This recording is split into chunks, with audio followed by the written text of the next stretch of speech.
Hello and welcome to Clydebridge station on a very sunny Easter Saturday. As you can see, the washing's on the line, the weather's fine.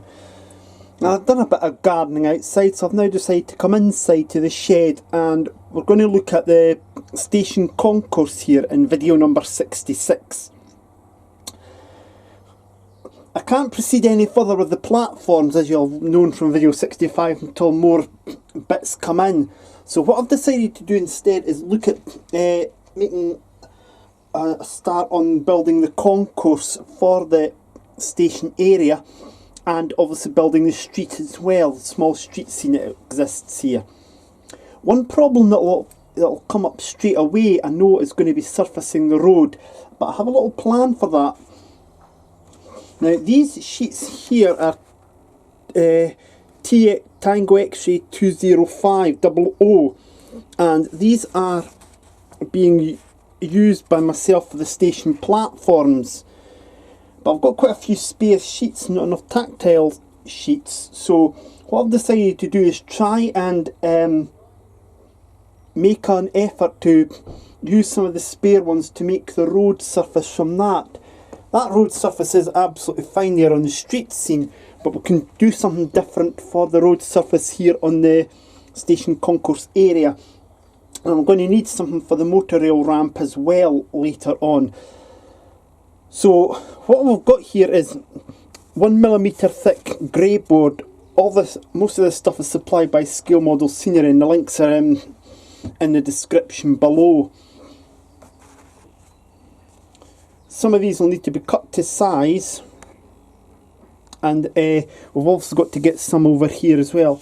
In addition to that, you might remember when I was building the streets and I used some Scale Model Scenery's pavements. Well, that's two bits stuck together, and you'll see they form quite a good natural size there, and I'm going to be using them instead for making the pavements, and they're a little bit narrower than the old pavements that I had on here.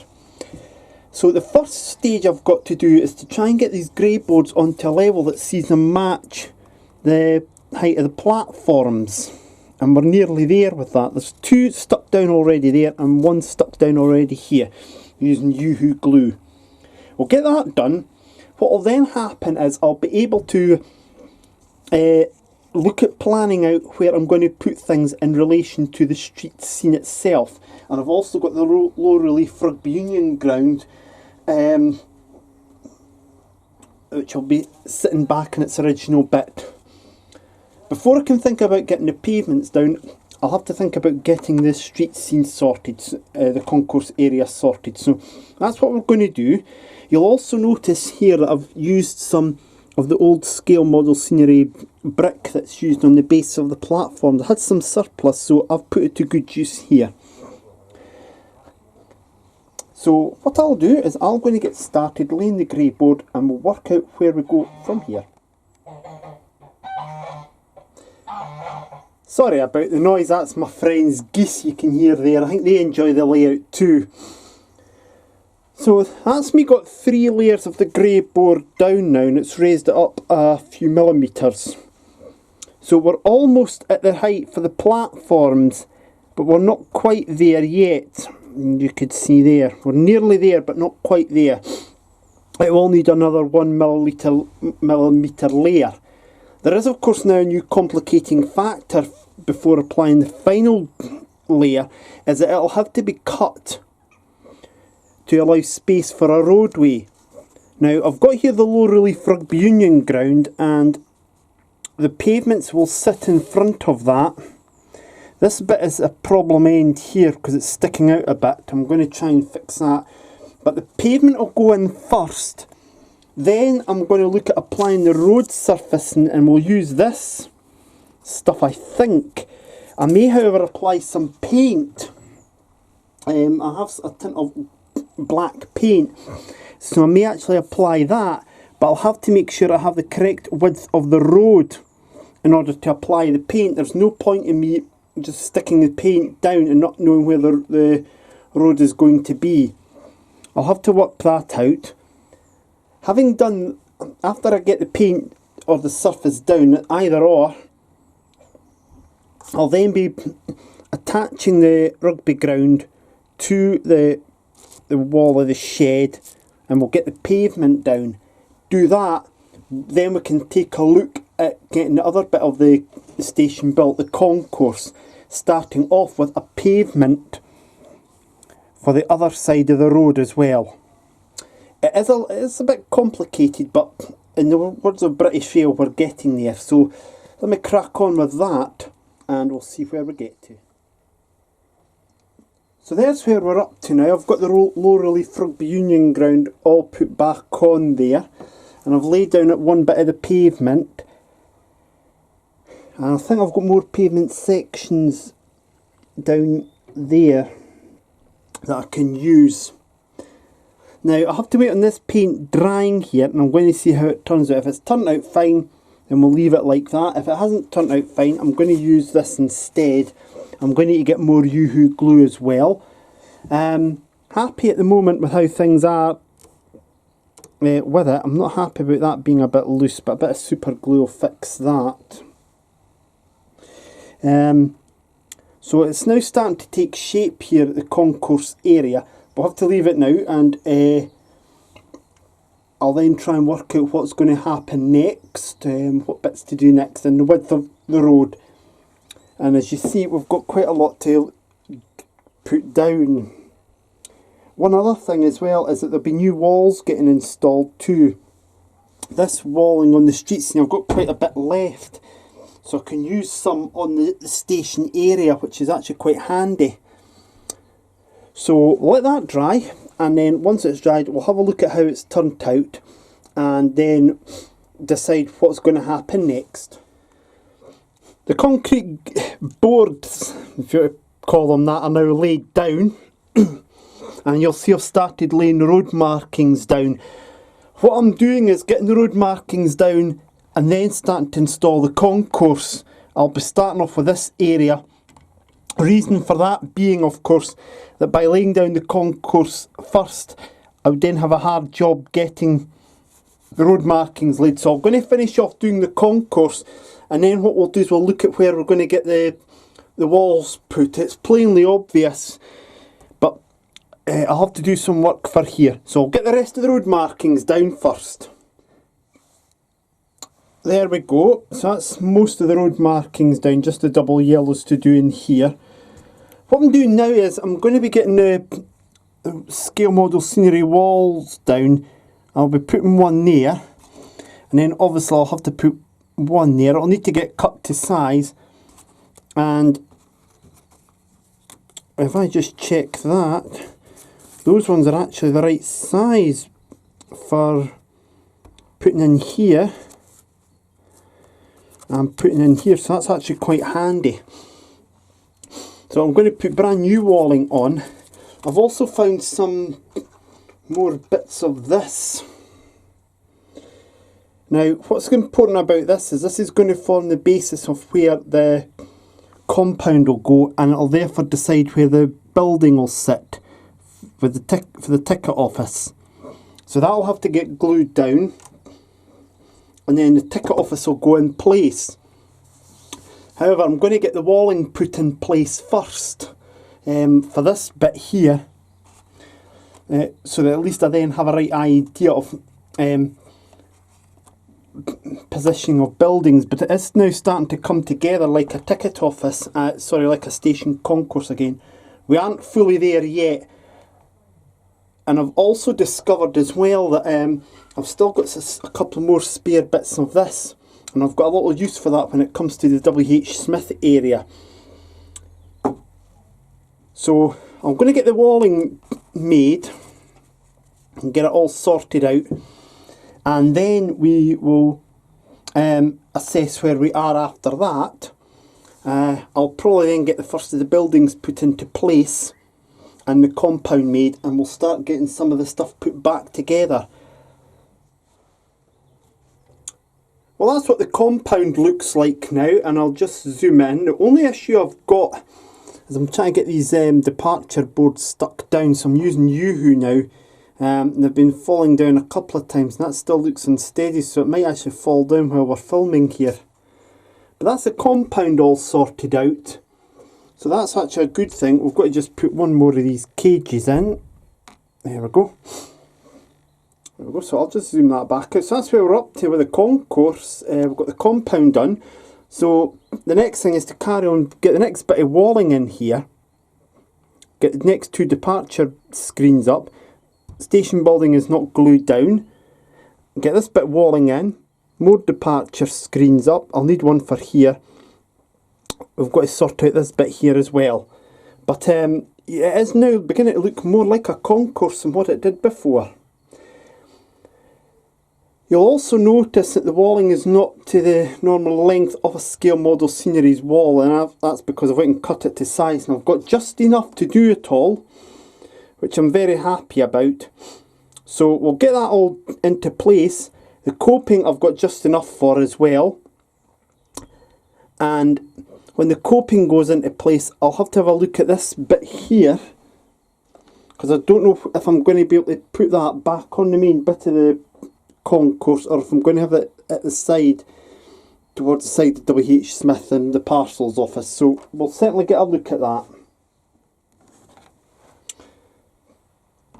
Now what I've managed to do is I've got the 2 buildings in position. I've not glued them down, but I've glued the fencing next to them. Now you remember previously in the old station concourse I had this fencing for in here. Well, I've changed it. Now I've took away from the Scotmid supermarket this fencing because I'm replacing it along that way with the chain link fencing from Scale Model Scenery.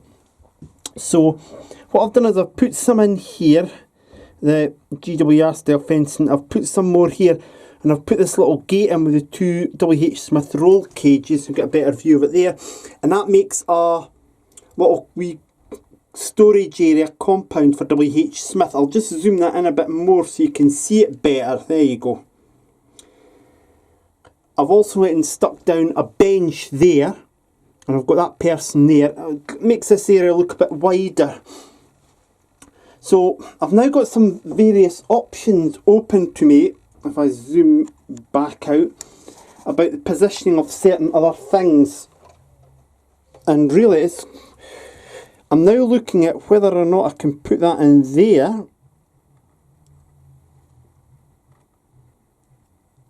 That might... I'll just rest that there for a minute. That's one possibility. Having it here is of course another possibility. So there's a couple of options open to me. That's likely to be one of the last things that will get decided though. So the next thing I've got to do is just crack on and get the other bits of wall in here, and then obviously the individual platform screens, and then we'll see where we are from there. And we've still got the motor rail ramp to do, and you see that's another bit of that fencing that'll need to get cut back a bit, but that to me looks pretty good there. And I have a couple of these gates, and then we could always put another bit of fencing down there if need be, or maybe some walling. It just depends what I've got left. But there is no need for this anymore. I don't need that, so I'll get in the bucket. I've had a right good clean out the day. So anyway, I'll get on and I'll get the rest of the walling put in, and it should then start to take shape like a concourse.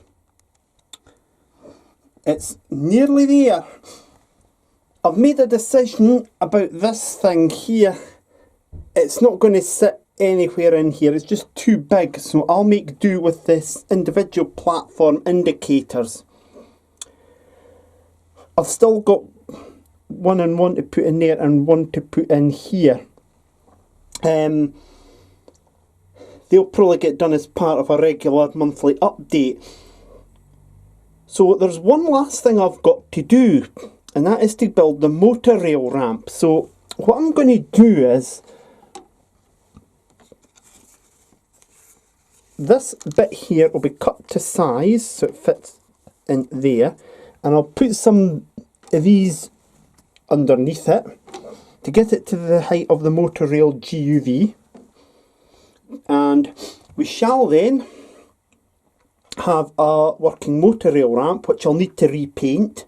I'll paint that black. I've got the black paint on hand. That bit of fence I'll then glue down there. 2 gates, motor rail ramp and station concourse will then be completed. And it'll just be the little finishing touches that'll have to go on another day. But it's a lot better than the previous scale scenes card and balsa wood that I used, which was utter rubbish in the end. This is a much more professional and polished effort. However, it won't be finished until I get this motor rail ramp on, so that's going to be my next task. So I'll go and do that right now, and then we'll have a look at that. So that's the motor rail ramp installed, and before I painted it I double checked with the motor rail GUV to make sure that it fitted, and it does. This is the fencing glued down. I've had to put these gates on upside down, believe it or not, so they could actually balance with the fence. But that means that we've now got a proper fence there to separate the motor rail ramp off from the station. No unwieldy little arch-shaped curves like what I had on the old station concourse to separate the motor rail ramp off. No little untidy fences. What's still to be done here is another 3 of these platform indicator boards to be made up, and I'll probably put one here at a later date as if to signify showing what's departing on all platforms. This is going to be too big, I fear. I mean, I could stick it there, but again, it's just going to be too big. Even putting it up on there, I don't know. I really don't know. So I'll stay up there for the moment. What you see here now though is the completed station concourse. Obviously I need to put litter bins in, just in its scale model scenery. Do your stuff, man. But seriously, we've got litter bins and lamp posts to put in on the concourse. But that's going to be stuff that will be done at later dates. And they'll follow in update videos. The main crux of the work at the station concourse is done. We have a fully working station concourse now. And it also means therefore that it's the end of this video. The next video is of course going to return to the continuation of the building of the station platforms, and I've got the extra bits that I need from scale model scenery in now. Lots of Yoo-hoo glue, because I'm going to be using that on a project in the depot area at a later date to replace the balsa wood that these 2 buildings are sitting on with proper sheets of greyboard. They'll also have concrete on them rather than the bit of unwieldy that you see there right now. But that is the station concourse, as I say, now complete. The ticket office, waiting room, WH Smith, the parcels point, the little kiosk, Buffett kiosk, the rugby ground with its Wrangler jeans advert, and all the match information is now back in place. And it does look a lot more professional than what my previous effort was. So thank you very much indeed for watching this video, and if this has inspired you to have a go yourself at things, the links to the products that I've used in this video are actually listed below. The Yoo-hoo glue you can order online from Ryman, and a link to that is below as well. This other tube I actually got out of Poundland. So all of that is available in the links below for you to have a check out. And if you want to check out other layouts, please check out Dean Park Station, Everard Junction, West Blythe MPD, Dudley Central, the Warley Model Railway Club, Strathpeffer Junction, and doublerail.com, all of whom are on YouTube. please give them all a check out. And once you've done that, I shall see you for the next video where we continue to rebuild this station area. We'll see you soon. Take care of yourselves, and bye bye for now.